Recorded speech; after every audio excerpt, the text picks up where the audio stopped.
नमस्कार, आप देख रहे हैं जनभावना टाइम्स और मैं हूं शंकर दत्त पंत। नजर डाल लेते हैं मध्य प्रदेश की तमाम बड़ी खबरों पर। सिंगरौली जिले के बैढ़न कोतवाली थाना क्षेत्र के अंतर्गत राजकमल होटल के पास पूर्व पत्रकार स्वर्गीय शिवपूजन सोनी के परिवार की जमीन पर कब्जा करने के विवाद पर दूसरे पक्ष लवलेश गुप्ता, कुलशेष गुप्ता, प्रिंस गुप्ता सहित दर्जनों लोगों पर सोनी परिवार के घरों में आधी रात को घुसकर मारपीट करने और घर का सामान फेंककर वहां अवैध निर्माण शुरू करने का आरोप है।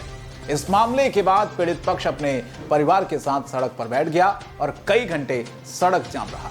मामले की जानकारी पुलिस को दी गई। पुलिस मौके पर पहुंची, मामले को शांत कराया। फिलहाल इस पूरे मामले पर 5 लोगों के खिलाफ नामजद मुकदमा दर्ज कर गिरफ्तार कर लिया है। सिंगरौली जिले के मोरबा में आज निर्माणाधीन सिंगरौली सीधी मुख्य मार्ग पर सवारियों से भरी तेज रफ्तार बस अनियंत्रित होकर पलट गई। हादसे में 1.5 दर्जन से ज्यादा यात्री गंभीर रूप से घायल हो गए। बता दें आपको कि बरगवा से मोरबा आते समय बिरला गेट के सामने बस हादसे का शिकार हो गई। चश्मदीदों के मुताबिक गड्ढे में गिरने से पहले ही चालक वाहन को छोड़कर फरार हो गया। इस हादसे में 17 लोग घायल हुए हैं। सिंगरौली जिले के कई घाटों पर सोमवार सुबह व्रतियों ने उगते हुए सूर्य को अर्घ्य देकर व्रत का पारण किया और 4 दिनों तक चले इस पूजा के अंतिम दिन भगवान भास्कर की आराधना व कृपा के लिए महिलाएं सुबह से ही हाथ में पूजा व भोग के सामान से भरा सूप लेकर नदी और तालाबों में खड़े होकर सूर्य देव की पूजा करती हैं। सूर्य की पहली किरण देखते ही व्रतियों ने अर्घ्य देकर अपने परिवार की सुख समृद्धि की कामना की। नहाय खाए से शुरू हुए इस महापर्व के दूसरे दिन खरना का प्रसाद चढ़ा, जिसमें महिलाएं 36 घंटे का कठिन निर्जला व्रत रखती हैं। नगर पालिका सिंगरौली द्वारा श्रद्धालुओं के लिए घाटों पर लाइटिंग की व्यवस्था की। अतिरिक्त पुलिस अधीक्षक कमलेश कुमार के निर्देशन और सीएसपी निशा रेड्डी के मार्गदर्शन में शहर का माहौल बिगाड़ने वालों को तत्काल गिरफ्तार कर सलाखों के पीछे पहुंचाया जा रहा है। यही नहीं, समाज में उनका जुलूस निकालकर उपद्रवियों को भिंड पुलिस द्वारा कड़ा संदेश भी दिया जा रहा है कि अगर नहीं सुधरे तो इसका अंजाम यही होगा।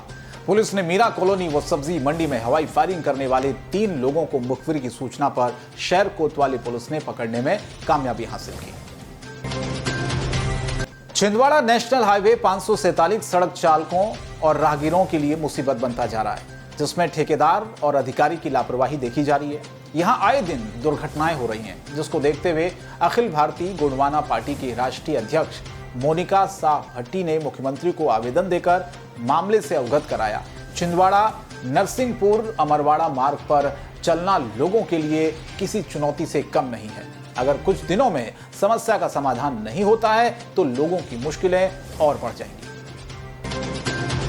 समय सीमा प्रकरणों की आज सोमवार को कलेक्ट्रेट सभागार में आयोजित साप्ताहिक समीक्षा बैठक में कलेक्टर डॉक्टर इलैयाराजा टी ने सभी विभागों के जिला अधिकारियों को सीएम हेल्पलाइन की शिकायतों के निराकरण को प्राथमिकता देने की हिदायत दी।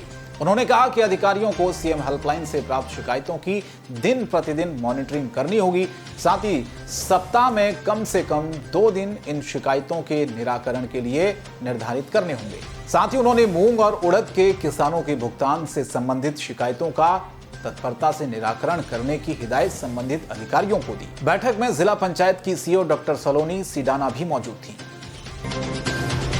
नीलगंगा पुलिस ने शुक्रवार शनिवार की रात गौघाट स्थित वीर तेजाजी मंदिर पर खड़े 2 युवकों 15 ग्राम स्मैक के साथ गिरफ्तार किया है। पूछताछ में आरोपियों ने कई बातों का खुलासा किया।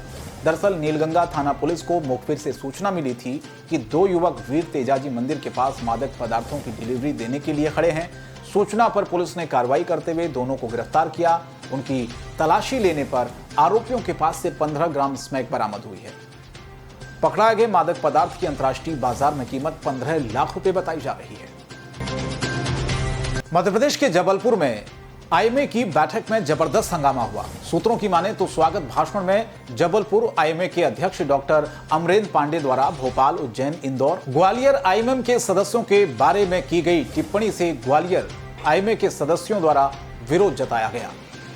वहीं मंच से ग्वालियर आईएमएम के सदस्यों को बाहर निकालने कहने पर ग्वालियर आईएमएम के सदस्य द्वारा उनको मंच से धक्का देकर उतार दिया गया और देखते ही देखते मारपीट शुरू हो गई।